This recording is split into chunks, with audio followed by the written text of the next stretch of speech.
Hi there! Have you started playing the violin recently and do you just hate that sound of that E string? You can perhaps already manage to get a decent tone out of the G, D and A, but then that E string all the time and you start to avoid it and hate it and consider picking up the viola instead of the violin. Now in this video I'm going to give you 6 tips especially for beginner violinists to get your E string sound good and to play nice student concertos like this one.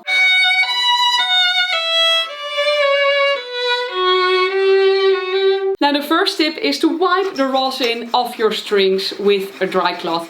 And if you haven't done this for a while, then you might want to use a string cleaner or alcohol. If you have a lot of rosin on your string, it can sound really shrill. The second tip is to check in the mirror if you are really bowing straight and not just when you're bowing in the middle of the bow, because I see a lot of beginners doing this. But make sure that you're also bowing straight at the frog and at the tip. Because if your bow's everywhere, maybe I'm exaggerating a little bit here, then of course it doesn't sound that good. Which brings me to tip number 3, and it is to have a consistent contact point between the bridge and the fingerboard. And for the E string you don't want to be too close to the fingerboard because that's where it doesn't speak that well. For example, this is between the bridge and the fingerboard. This is near the fingerboard. And this is near the bridge. Completely different sound, and you can imagine that if you're not really bowing straight, that you're moving over all these different contact points. Now a problem that I see a lot in beginners is that they don't have a consistent or good bow speed, and that is the speed in which the bow travels over the string. So slow would be this and fast would be this. And if you have a high bow speed, then you're automatically sounding louder, but it's also easier to make the string speak. So make a choice in your bow speed, because if it's really slow, then you get this. And what a lot of beginners also do is sort of belly bowing, so they slow down for each bow change. And then, you know, in the middle of the bow it sounds good, and then suddenly at the tip or at the frog it suddenly sounds bad. Now the last 3 points actually boil down to tip number 5, and that's something that just takes some time for a beginner but is so important to get a good sound when playing the violin, and that is to have this natural bow flow and have the right movements in your elbow, in your wrist and in your fingers.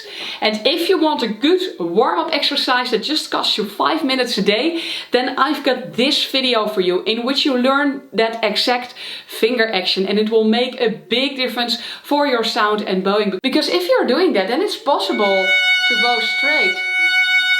As you're turning this round movement, your arm naturally makes into a straight movement we want for our bows. Then you'll also stay in a consistent contact point. And by having this nice fluent bow flow, you can also keep your bow speed consistent. Now the 6th tip, and I saved that one for the end, as it doesn't have to be you. Perhaps you just have an old E string, or there is perhaps a type of E string that matches your instrument a bit better. You might have a string set that came with your violin, whether it's a rental violin or perhaps a violin that you bought online. And an E string can make such a difference while it's relatively cheap to experiment with different E strings. Now what I'm using is the Pirastro number 1 soft E string. I'll link to that below, but of course you need to look for an E string that really fits your instrument well. Now if this doesn't solve your problem and you just have that incidental whistle on your open E string, then make sure to watch this video with 12 hacks, and 6 are about your instrument, 6 are about your playing technique. That will definitely solve that. It solved it so well for me that I can't even reproduce that whistle on the E string anymore. So I really hope this is useful for you and you can enjoy playing on the E string, because I think that it's the most beautiful string we have on the violin.